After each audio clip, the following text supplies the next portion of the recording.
এবার অন্যান্য শীর্ষ সংবাদ। চলতি মাসেই খুলে দেয়া হবে দেশের সব পাবলিক বিশ্ববিদ্যালয়, জানালেন শিক্ষামন্ত্রী। আবাস উপযোগী করা হচ্ছে হল, ঢাকা বিশ্ববিদ্যালয়ে টিকাদান। ক্লিন ফিরে আসা বিদেশি 24টি চ্যানেল না চালালে ভঙ্গ হবে কেবল অপারেটরদের লাইসেন্সের শর্ত, জানালেন তথ্যমন্ত্রী। বিভ্রান্তি নিরসনে সরকারের হস্তক্ষেপ চায় অ্যাটকো। মাদক মামলায় পরিমণিকে অভিযুক্ত করে সিআইডির চার্জশিট, মিলেছে সম্পৃক্ততা। প্রমাণ হলে হতে পারে সর্বোচ্চ 5 বছরের কারাদণ্ড। 10 অক্টোবর শুনানি। বিশ্বব্যাপী ফেসবুক, হোয়াটসঅ্যাপ, ইনস্টাগ্রামের সার্ভার ডাউন। বিপাকে ব্যবহারকারীরা দুঃখ প্রকাশ করে শিগগিরই স্বাভাবিক করার আশ্বাস কর্তৃপক্ষের। আওয়ামী লীগ জনগণের ভোটে বিশ্বাস করে উল্লেখ করে প্রধানমন্ত্রী শেখ হাসিনা বলেছেন, রাষ্ট্রপতি সার্চ কমিটি করেই নির্বাচন কমিশন গঠন করবেন। বিকেলে জাতিসংঘ সফর পরবর্তী সংবাদ সম্মেলনে একথা বলেন তিনি। এ সময় মানুষ কিসের আশায় বিএনপিকে ভোটে নির্বাচিত করবে সেই প্রশ্নও তোলেন শেখ হাসিনা। পাশাপাশি রোহিঙ্গা প্রত্যাবাসন ইস্যুতে তার সাফ মন্তব্য, কিছু সংস্থা তাদের নিয়ে ব্যবসা করছে। প্রায় 2 বছর পর অনুষ্ঠিত বিদেশ সফর থেকে ফিরে রীতিমাফিক সংবাদ সম্মেলনে এলেন প্রধানমন্ত্রী শেখ হাসিনা। সোমবার বিকেলে গণভবন ও প্রধানমন্ত্রীর কার্যালয়ের মধ্যে ভার্চুয়াল মাধ্যমে এই সংবাদ সম্মেলনে বাসভবন প্রান্ত থেকে বক্তব্য রাখেন প্রধানমন্ত্রী। লিখিত বক্তব্যে 2 সপ্তাহের যুক্তরাষ্ট্র সফরের আদ্যপান্ত তুলে ধরে তিনি জানান, এসডিজি প্রোগ্রেস অ্যাওয়ার্ড দেশবাসীর, তার নিজের নয়। কোভিড-19 মহামারীর মধ্যেও বাংলাদেশ যে অবিচলভাবে টেকসই উন্নয়ন অভিষ্ট অর্জনে এগিয়ে যাচ্ছে, এই পুরস্কার তারই স্বীকৃতি। তাহলে এত আগে প্রস্তুতি কেন? 2 ঘন্টা ধরে উপস্থিত সাংবাদিকদের বিভিন্ন প্রশ্নের উত্তর দেন শেখ হাসিনা। জানান, সময় মতো রাষ্ট্রপতি সার্চ কমিটি করে নির্বাচন কমিশন গঠন করবেন। কিন্তু কেন মানুষ বিএনপিকে ভোট দেবে সেই প্রশ্নও তোলেন বঙ্গবন্ধু কন্যা।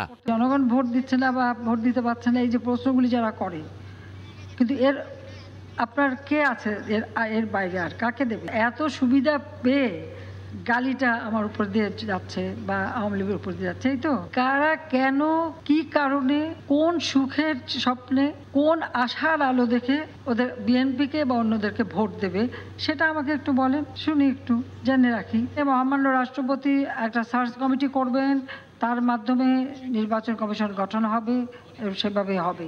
সাংবাদিকদের প্রশ্নে আসে রোহিঙ্গা ইস্যু। উত্তরে প্রধানমন্ত্রী বললেন, শরণার্থী নিয়ে ব্যবসার কারণেই প্রত্যাবাসনে গতি আসছে না। যেটা আমার একটা ধারণা যে সবকিছুতেই যেন একটা ব্যবসা, আমি খালি এইটুকু বলবো।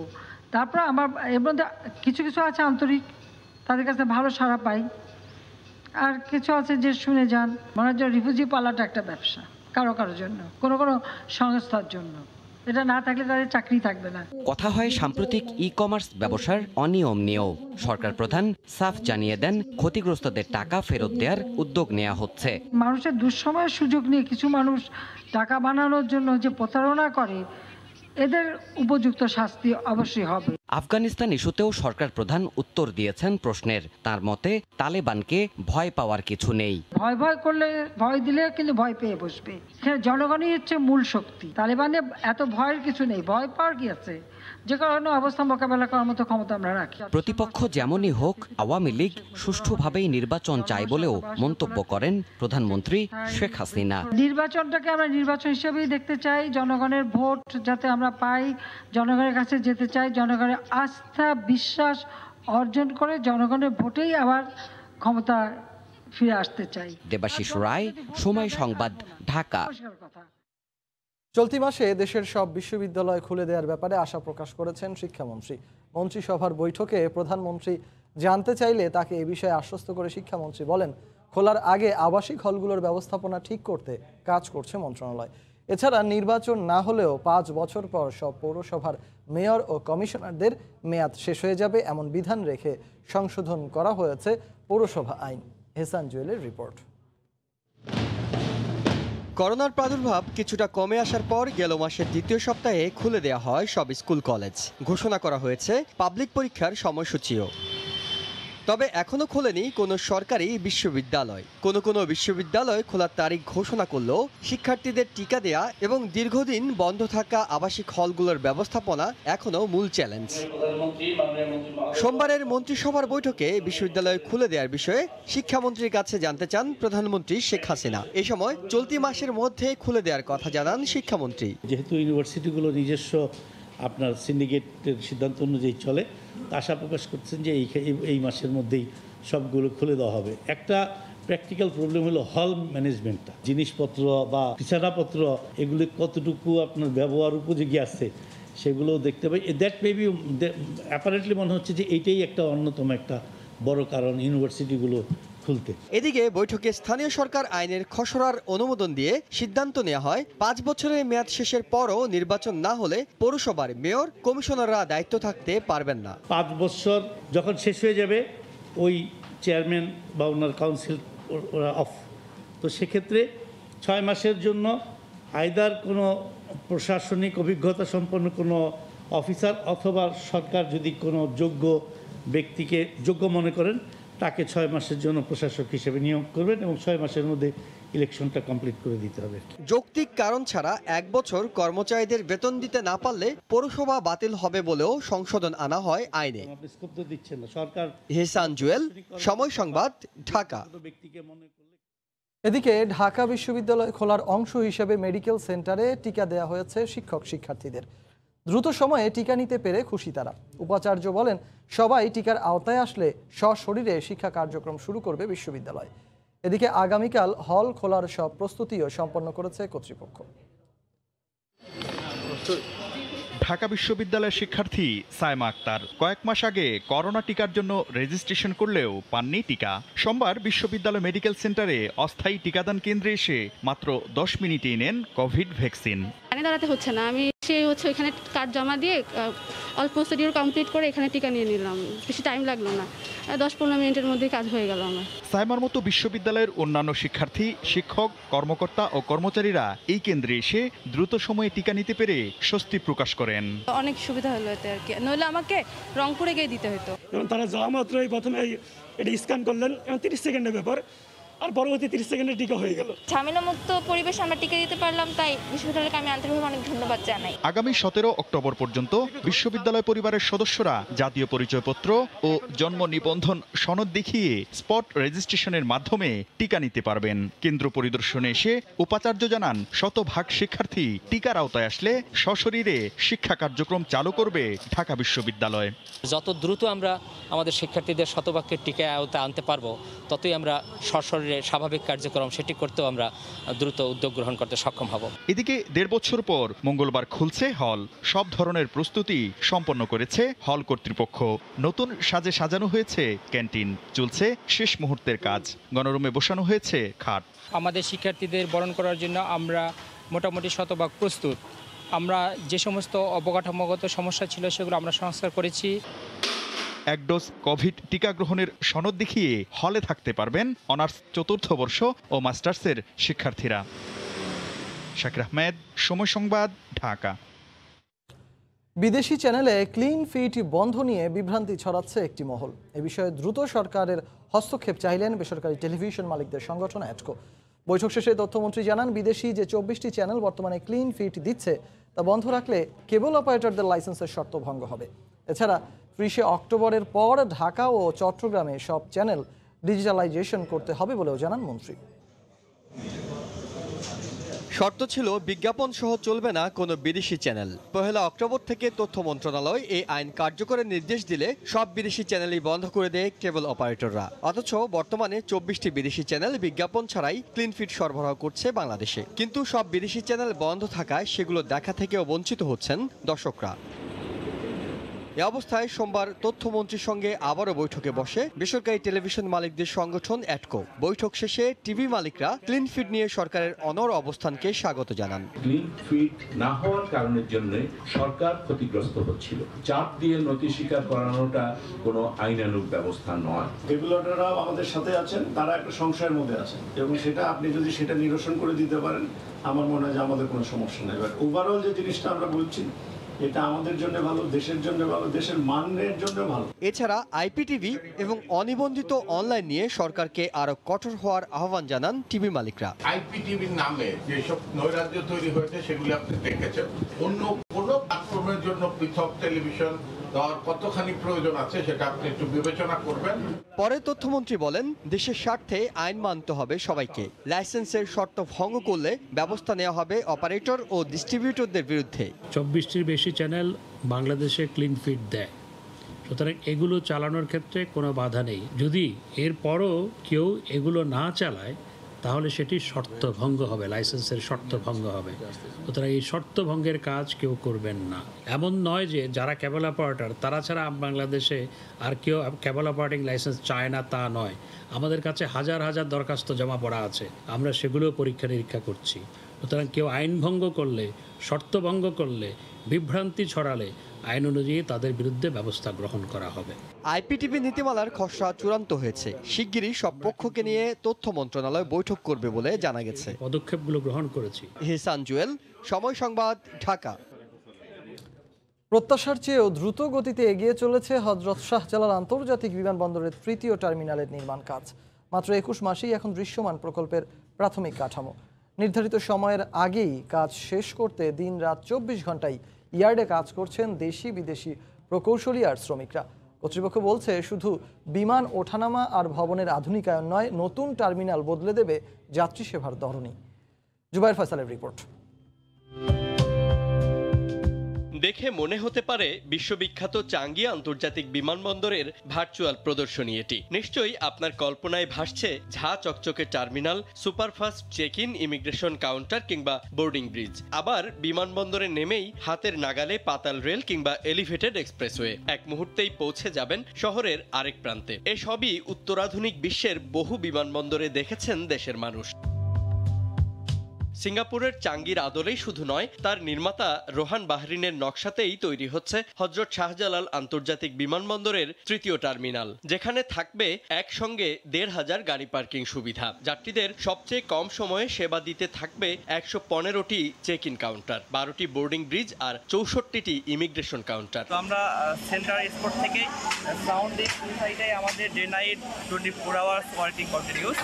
বর্তমানে দুই টার্মিনালে একসঙ্গে মাত্র 12টি উড়োজাহাজ পার্ক করতে পারে, কিন্তু নতুন টার্মিনালে থাকবে একসঙ্গে 37টি উড়োজাহাজ পার্ক করার সুবিধা। এরই মধ্যে ২৭,০০০ বর্গমিটারের বিশাল কার্গো টার্মিনালের প্রায় ৪০০ পিলার বসানোর সঙ্গে শেষ হয়েছে পুরো প্রকল্পের প্রায় 4 ভাগের 1 ভাগ কাজ। চেষ্টা করছি যে আমাদের নির্ধারিত সময়ের আগে যেন কাজটা শেষ করতে পারি, সেটার প্রচেষ্টা আছে।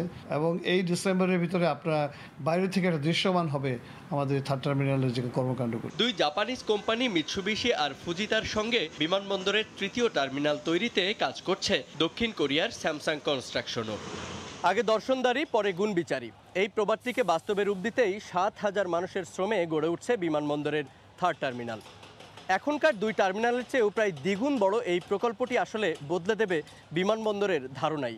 আর তাই সরকারেরও চাওয়া, নতুন টার্মিনালে পা রেখেই এক অন্য বাংলাদেশকে দেখুক সারা দুনিয়া। জুবায়ের ফয়সাল, সময় সংবাদ, ঢাকা। বাংলাদেশ সহ বিশ্বের বিভিন্ন দেশে ফেসবুক, ইনস্টাগ্রাম এবং হোয়াটসঅ্যাপ ব্যবহারে সমস্যায় পড়েছেন সামাজিক যোগাযোগ মাধ্যম ব্যবহারকারীরা। বাংলাদেশ সময় রাত 10টা নাগাদ হঠাৎ ফেসবুক, হোয়াটসঅ্যাপ এবং ইনস্টাগ্রামের অ্যাপস ব্যবহারে সমস্যায় পড়েন ব্যবহারকারীরা। এর কিছুক্ষণ পরই বিশ্বব্যাপী বিভিন্ন আন্তর্জাতিক গণমাধ্যমে ফেসবুকের সার্ভার ডাউনের বিষয়ে খবর প্রকাশ করা হয়।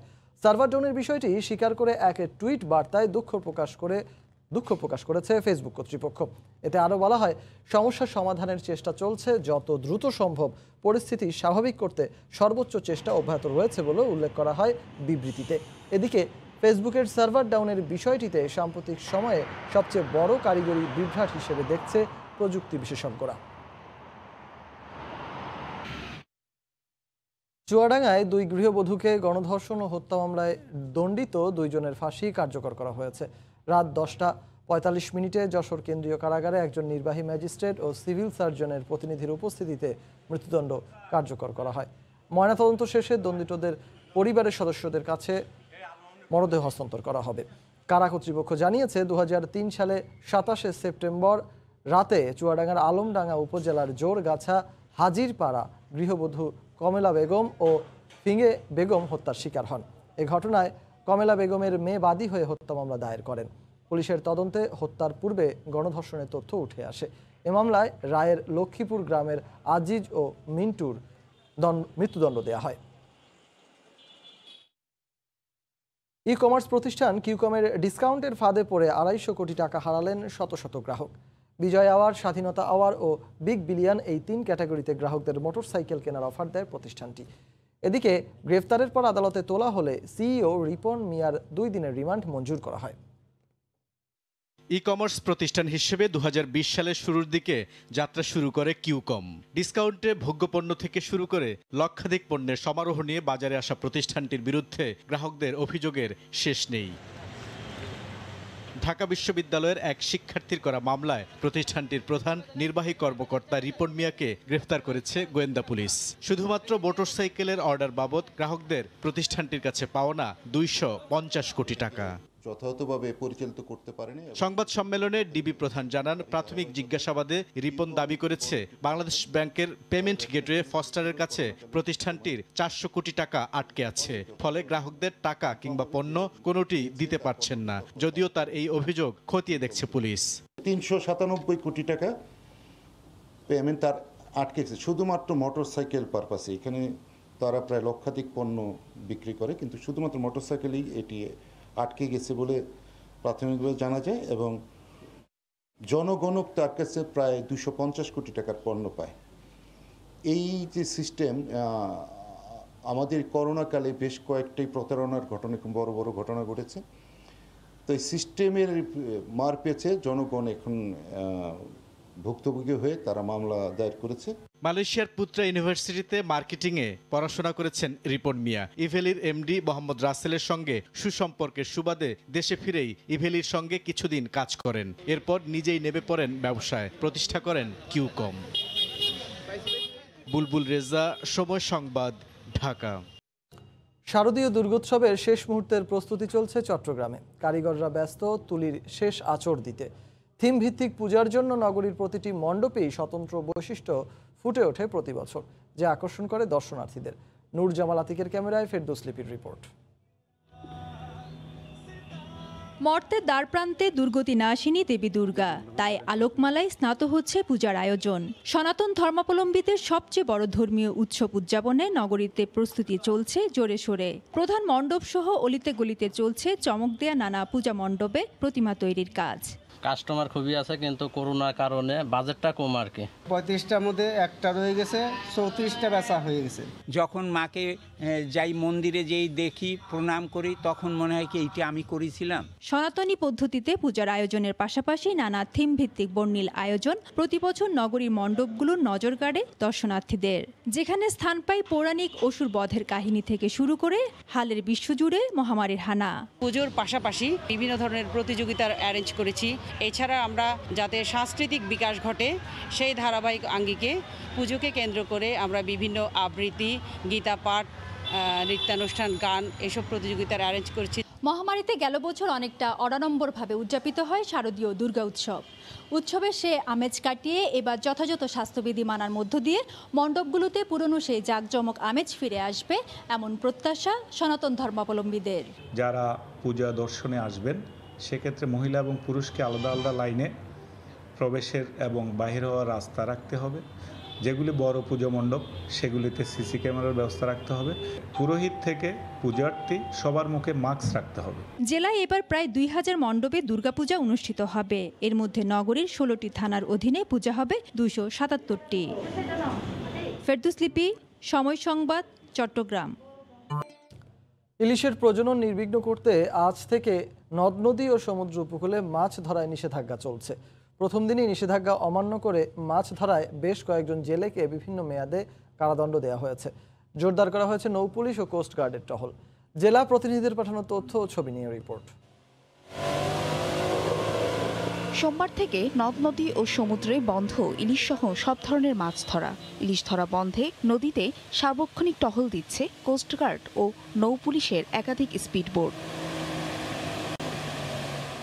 এরপরও নিষেধাজ্ঞা অমান্য করে মাছ ধরতে নামে বরগুনার তালতলীর জেলেরা। এ সময় 14 জনকে আটক করে বিভিন্ন মেয়াদে কারাদণ্ড দেন ভ্রাম্যমাণ আদালত। জব্দ করা হয় 3টি ট্রলার ও 50 কেজি মা ইলিশ সহ বিপুল পরিমাণ জাল। 22 দিনের নিষেধাজ্ঞা বাস্তবায়নে চট্টগ্রামের সমুদ্র ও উপকূলীয় এলাকায় অভিযান চালায় নৌবাহিনীর 7টি জাহাজ। এ সময় বিপুল পরিমাণ কারেন্ট জাল জব্দ করা হয়। চাঁদপুরের সকল মানুষে মাছ রক্ষায় আমরা সহযোগিতা করব। মধ্যরাত থেকে অনবরতভাবে অভিযান পরিচালনা করে আসতেছি। তবে নিষেধাজ্ঞার সময়ে নদীতে জাল না ফেলার আহ্বানে সাড়া দিয়েছেন ভোলা, পটুয়াখালী ও শরীয়তপুরের জেলেরা। দিনে রাতে অভিযান আমরা করতেছি। আমরা নদীতে যেমনি থাকবো তেমনি আমরা ল্যান্ডেও আমরা চেকপোস্ট বসাইছি। লঞ্চ যেখান থেকে মাছ নেয় সেখানেও আমরা চেকপোস্ট বসাইছি। জেলেরা অবৈধভাবে মাছ শিকার করতে না পারে এই জন্য নৌ পুলিশ এবং জেলা মৎস্য অধিদপ্তর এবং অন্যান্য বাহিনী কর্তৃক সমন্বয়ে আমরা নিয়মিত অভিযান অব্যাহত রাখব। ইলিশ সম্পদ রক্ষায় 4 অক্টোবর থেকে 25 অক্টোবর পর্যন্ত 22 দিন 38টি জেলায় এই অভিযান চলবে। ফারিয়া ফারজানা, সময় সংবাদ। করোনা মহামারীর কারণে দীর্ঘদিন বন্ধ থাকার পর শিথিল হয়েছে পবিত্র ওমরা পালনের শর্ত। শুরুতে সীমিত সংখ্যক মানুষকে এই সুযোগ দেয়া হলেও এখন তা বাড়িয়েছে কর্তৃপক্ষ। সৌদি আরব থেকে আল মামুন শিপনের রিপোর্ট। সৌদি আরবের হজ ও ওমরা মন্ত্রণালয়ের সূত্রে দেশটির বিভিন্ন গণমাধ্যম জানায়, প্রতিদিন যাতে 1 লাখ মানুষ ওমরাহ আদায় করতে পারেন সে লক্ষ্যে এর মধ্যে সব ধরনের ব্যবস্থা নেওয়া হয়েছে। ওমরা করতে এসে আল্লাহ রাব্বুল আলামিনের কাছে দোয়া করতেছি, আল্লাহ যেন আমাদেরকে এই মহামারীর থেকে মুক্তি দান করে, আমরা যাতে সহজভাবে ওমরাটা করতে পারি, সবাই এই কামনা করি। দৈনিক ওমরাহ আদায়কারীর সংখ্যা বাড়ানো হলেও স্বাস্থ্য সচেতনতা ও স্বাস্থ্যবিধি মেনে চলার প্রতি কঠোর নির্দেশ দেওয়া হয়েছে। নিরাপত্তা সংস্থাগুলোর সঙ্গে সমন্বয় করে এসব সিদ্ধান্ত নেওয়া হয়েছে বলেও সৌদি হজ মন্ত্রণালয়ের পক্ষ থেকে জানানো হয়। ওমরাহের আবেদনের জন্য বিদেশি নাগরিকদের বাধ্যতামূলকভাবে সৌদি আরবে অনুমোদিত করোনা টিকা গ্রহণের সার্টিফিকেট প্রদর্শন করতে হবে। সৌদি আরবে বর্তমানে Pfizer BioNTech, Oxford AstraZeneca, Moderna Johnson and Johnson এবং বুস্টার ডোজ নেওয়া সাপেক্ষে সিনোভ্যাকের টিকার অনুমোদন রয়েছে। এর আগে সবশেষ আগস্টে দেশ বিদেশি 60,000 মুসল্লিকে ওমরা পালনের অনুমতি দিয়েছিল সৌদি সরকার। অ্যাপসের মাধ্যমে ওমরার আবেদন করলে যদি সে আবেদন গ্র্যান্টেড হয় সেক্ষেত্রে সে ওমরা হজ পালন করতে পারে। অন্যথায় আবেদন ছাড়া বিনা অনুমতিতে মক্কা প্রবেশ করলে 10,000 সৌদি রিয়াল জরিমানার বিধান রেখেছে সৌদি সরকার। আল মামুন শিপন, সময় সংবাদ, মক্কা, সৌদি আরব।